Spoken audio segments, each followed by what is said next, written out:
Corona की री infection खतरनाक है या नहीं, इस पूरी इन्फॉर्मेशन पाने के लिए हमारे साथ बने रहिए। चैनल को सब्सक्राइब कीजिए और बेल आइकन को जरूर प्रेस कीजिए, क्योंकि हमारे नए नए अपडेट्स आप मिस ना कर सकें। दोस्तों, पहले हम जानते हैं कोरोना की री इन्फेक्शन कुछ है या नहीं। जी हाँ दोस्तों, कन्फर्म है, कोरोना की री इन्फेक्शन से ये बहुत सारी कंट्री में ज़्यादातर दिखने के लिए मिलता है। और यूएसए में तो बहुत सारी केसेस ऐसे आ चुके हैं कि री इन्फेक्शन बहुत तेज़ी से वहाँ पे हो रही है। अब यहाँ पे क्वेश्चन है कि इंडिया में री इन्फेक्शन केस आ रहे हैं या नहीं।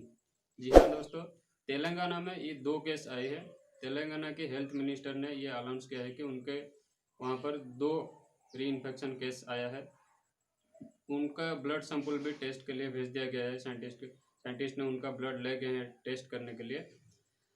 और मेजर बात यह है कि जो ये री इन्फेक्शन केस है वो किस हद तक प्रॉब्लम कर सकता है, इसकी चिंता करने की कोई ज़रूरत नहीं है, क्योंकि इसका जो री इन्फेक्शन होता है वो पहले की तरह ज़्यादा खतरनाक नहीं होता है।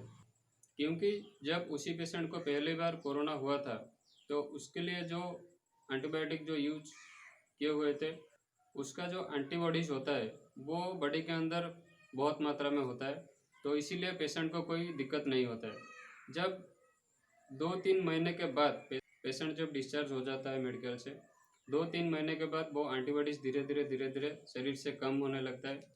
तो 2-3 महीने के बाद फिर से जब वो कोई कोरोना के पेशेंट के सामने जाता है तो नसों या मुंह के अंदर से वो कोरोना वायरस फिर से हमारे शरीर के अंदर जाता है। तो वो क्या होता है, फिर से कोरोना का इन्फेक्शन फिर से उसे होता है।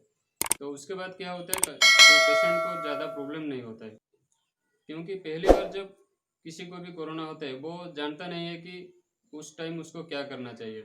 पर सेकंड टाइम जब उसको कोरोना होता है वो उसके पास ऑलरेडी उसका इलाज होता है, क्या करने से वो ठीक हो सकता है, और उसके शरीर में कुछ एंटीबॉडीज़ भी होते हैं, इसीलिए इसको टैकल करने में थोड़ा आसान हो जाता है। सबसे खुशी की बात यह है कि आपको घबराने की कोई ज़रूरत नहीं, क्योंकि जब सेकंड टाइम आपको जब कोरोना होता है, जिसको भी होता है उसको घबराने की कोई ज़रूरत नहीं होता है। क्योंकि सेकंड टाइम जो इलाज के लिए जब जो जो कोई भी मेडिकल जाता है उसका इलाज बहुत अच्छी तरीके से होता है।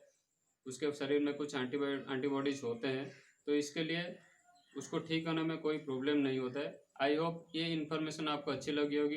कमेंट बॉक्स में ज़रूर बताएं, हमारे चैनल को सब्सक्राइब करें, बेल आइकन को ज़रूर प्रेस करें। जय हिंद।